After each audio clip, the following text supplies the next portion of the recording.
Hello and welcome. This is MouseGunner, and we're back with some more Factorio.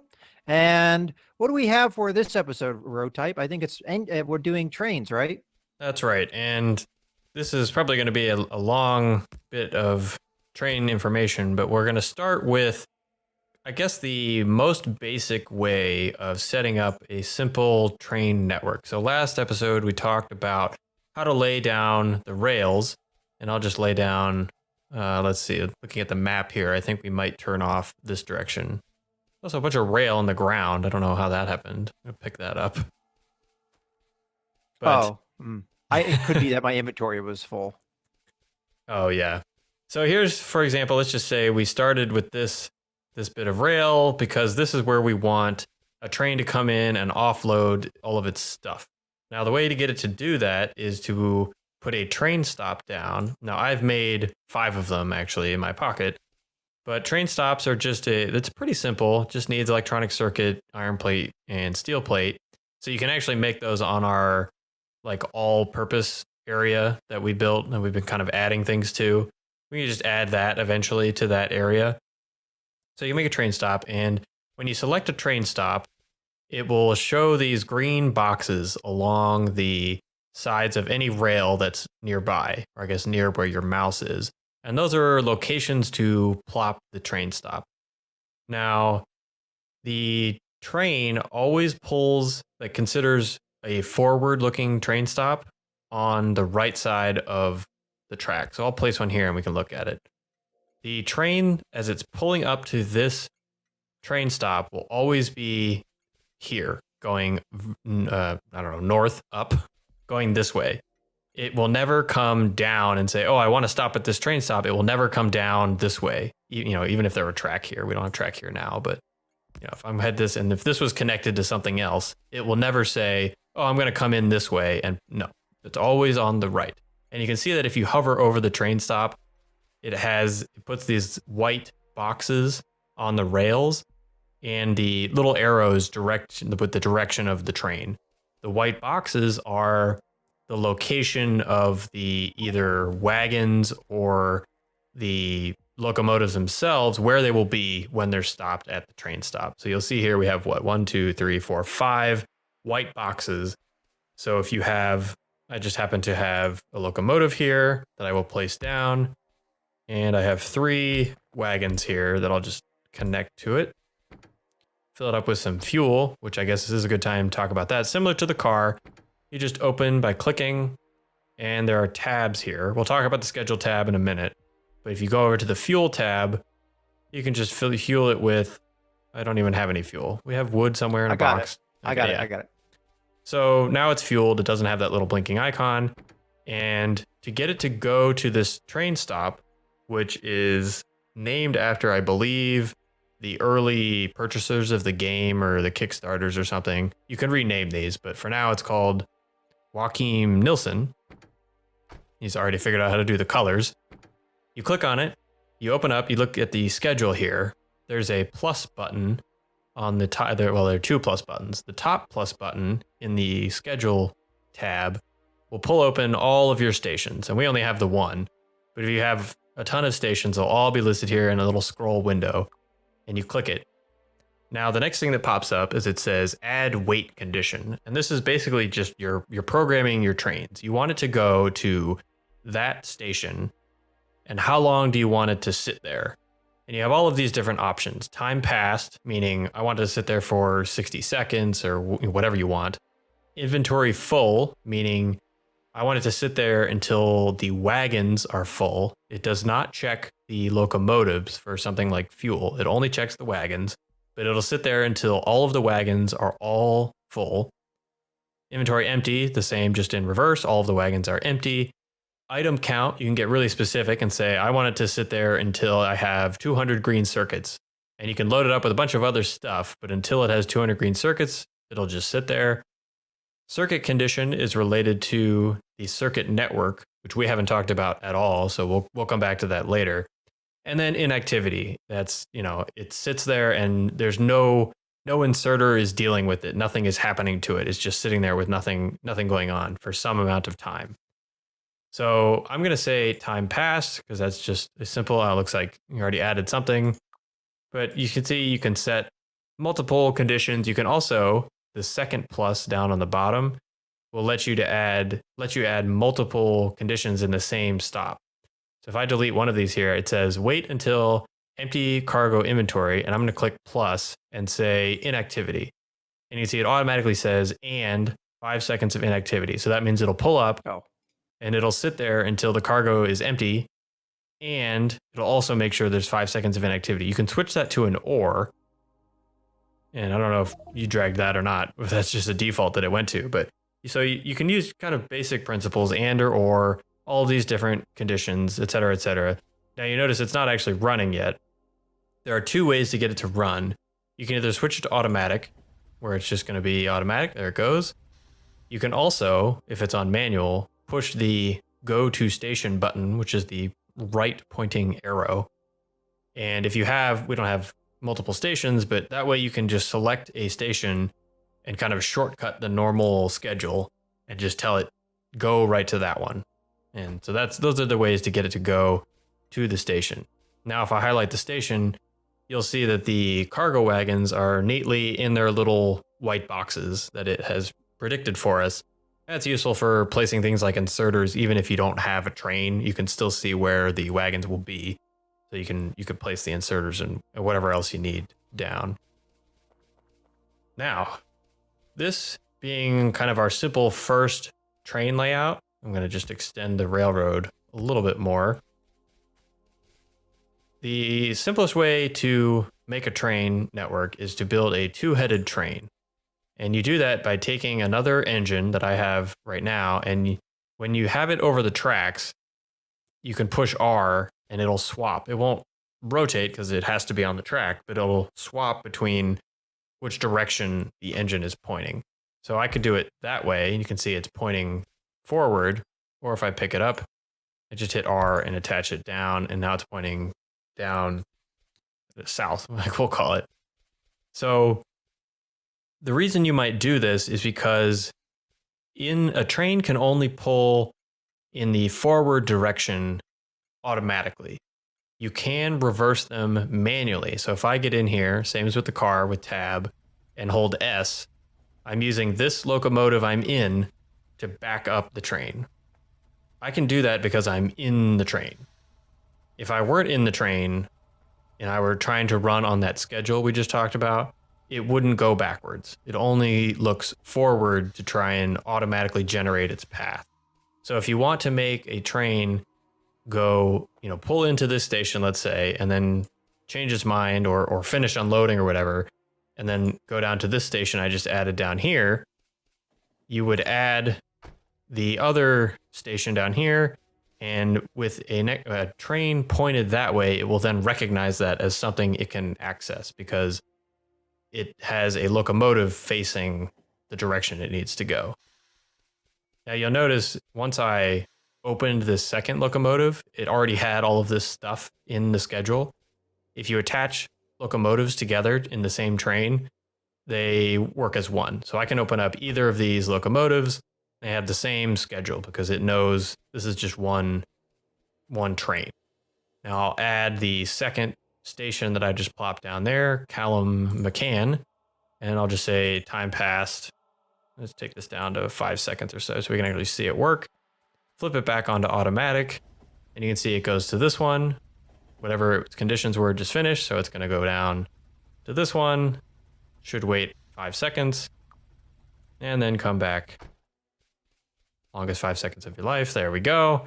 And so that'll just keep going. It'll follow its schedule. And the reason it can do that is because you have these engines facing the right direction. And you can hop in these, and if you don't do anything, just kind of sit here and don't push any buttons, you can just ride the train, which is sometimes useful. If you're really far away and a train already has a schedule, you just hop on it and it'll take you wherever you're going. So that was weird. Did you do something? Oh, you disassembled the train stop. So let's see, what else do I want to talk about?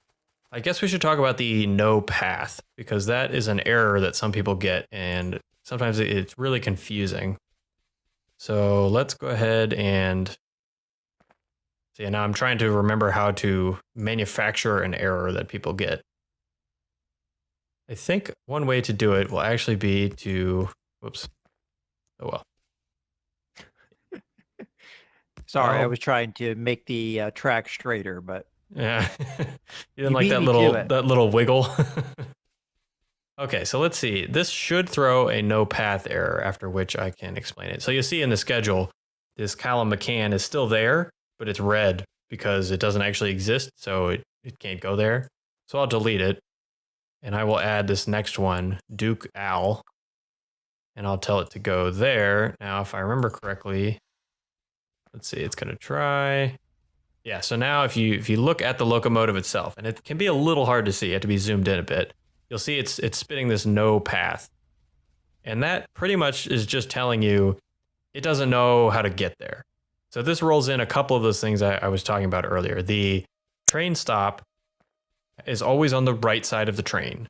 So even if let's see, if I can make this a connected loop. For demonstration with all the squiggles in the world, so mouse gets annoyed. And well, I don't think it's going to connect now. I know. Oh, you're doing a loop. Okay. Yeah, I'm just trying to get it. And sometimes this can be a little finicky. You have to know the turning radius, but there we go. So even though this is connected, it's going to say no path because it's trying to get to a part where the signal is on the right. So you can see if we're to drive around, the train stop would be on the left, which doesn't count as stopping at this station. The only way for it to get to the correct stop at the correct orientation at this stop is to just go backwards. Now, I mentioned you can do this manually. So if I hop in and I turn this back to manual mode, I can do this. I can drive it backwards by holding S. But this is why you can sometimes need these double-headed trains, because now that we have a double-headed train, turn it back onto automatic, the no path is resolved. It's found its path, and it can now figure itself out. So a lot of times people will be building their train networks, and they'll be getting these no path errors and won't understand why. It can be a number of reasons, but basically what no path means is there's no way for your train to go forward according to any locomotive. So it has to be forward by, so in this case, it's forward by this one. And then on the way back, it's forward by the other locomotive. One of the locomotives has to be moving forward to get the train to a stop with the stop on the right. And if it can't calculate a way to do that, it throws that no path error. So that is, I think, basic double-headed train networks. Any questions so far? It's a little bit confusing sometimes. No, I think I got it. Yeah. So and this is generally what a lot of people do for either an early game, or maybe they just don't care about trains that much. They just need to get them running for some basic purpose. So you can imagine you send it off to get a bunch of materials. You see it stops here, and then you just run a bunch of inserters.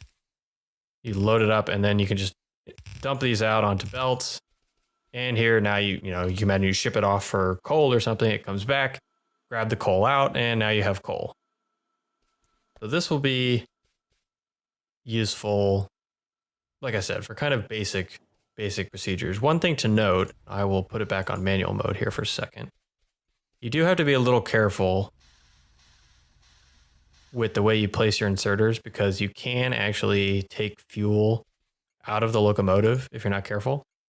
So I'll put these into a box, and we don't have power. Let's see if I have power anywhere nearby. There we go. So you can see here, this inserter is actually taking fuel out of the locomotive, which I suppose if you wanted to, you could build something to do that. But if you misalign your inserters, you could sometimes take fuel out of the locomotive. When the locomotive runs out of fuel, it just coasts to a stop.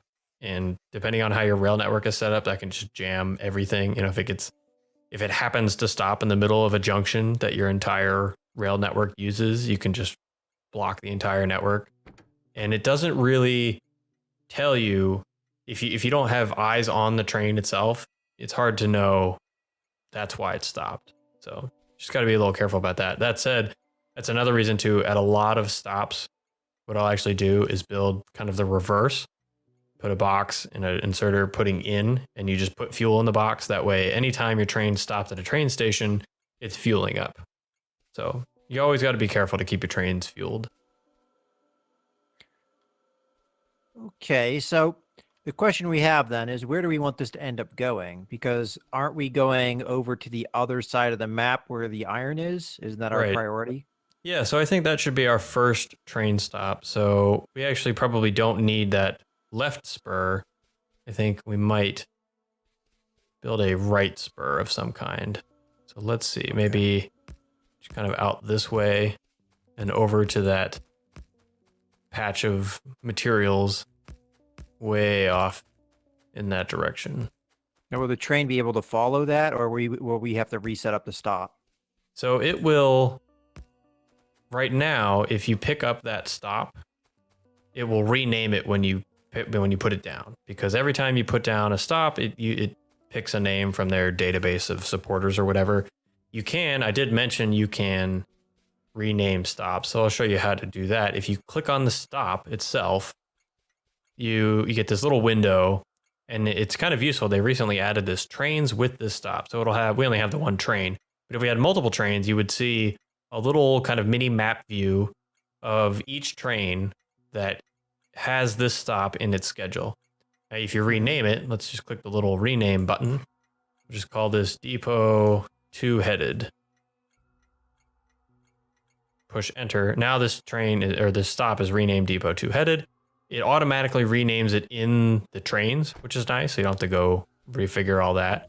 You can also place another stop down somewhere else, and if you name it something that was already in a schedule, it'll figure that out. It'll say, I don't have this name in my train network, and then if you place it again, it'll find it again. You don't have to like refresh anything. It'll just keep looking for that name. Once it finds it, great, found it, good to go. So I was dumb here and didn't give enough space for this train. I know, I'm fixing it right now. Okay, you're gonna shift everything up. Yeah, well, that does mean you're gonna have to probably reset up the. Oh, this was just a demo for the inserters, but we'll worry about that for now. Okay, so add station. I will notice I'm trying to mine the rail under the train. Obviously, that can't be done. Pretty basic, but just thought I'd mention it. Just gonna move this out of the way. Okay, so the question I have though is, if I rename this, will it reset the, let's see if I, okay, yeah, good. Yep. Yeah, so anytime you rename something that is already programmed somewhere, it should generally fix it everywhere it's programmed. So if we had like 12 trains set to stop at Mouse Station, and I went in and renamed it Row Type Station, all 12 trains would still go, they'd know, they would update themselves. See, rotate station is going to be the other end. See, white train goes into Mouse Station, black train goes into rotate. I saw that. While we're here, before we take the queue, we can deal with that later. While we're here, I'll mention one other thing, and I don't know if you have a locomotive on you or the ability to make one. I don't believe I have enough materials to, but if I don't have any engines, so no. Let's see. Oh, I can build a cargo wagon that'll do the job. So I'm going to back this train out and show you how I tend to build depots. It's kind of a useful little trick. So I'll back this train. Let's just pretend this train is out loading up on copper or whatever. It's loading up on materials. You can shift right click on the train stop and then shift left click on another train stop, just like copy pasting the assembling machines, and you'll copy paste the train stop. So now we have two train stops called Mouse Station. But you might think, well, what does that mean? That makes no sense. You can tell a train to go to, it'll only show up once in the schedule, and the train will automatically pick the one that's not full. Now, right now, they're both empty, so it's probably going to take, yeah, this one on the right because it's the shortest path. So it'll take the shortest path of the ones that it can access as long as they're not full. Now, if I put a, let's see, where do I have it? I have a cargo wagon here. If I stick a cargo wagon at the other one, and I'll back this out of the way again, take back to manual and drive it out of the way. There we go. If I tell it to go automatic, I guess I should have put it on the other one, but you'll see it'll automatically pick which one. Okay, I think we got the concept though. Yeah. And I think this is a good point to also wrap up the video. So I hope you guys have enjoyed. This is MouseGunner and Rotype signing out.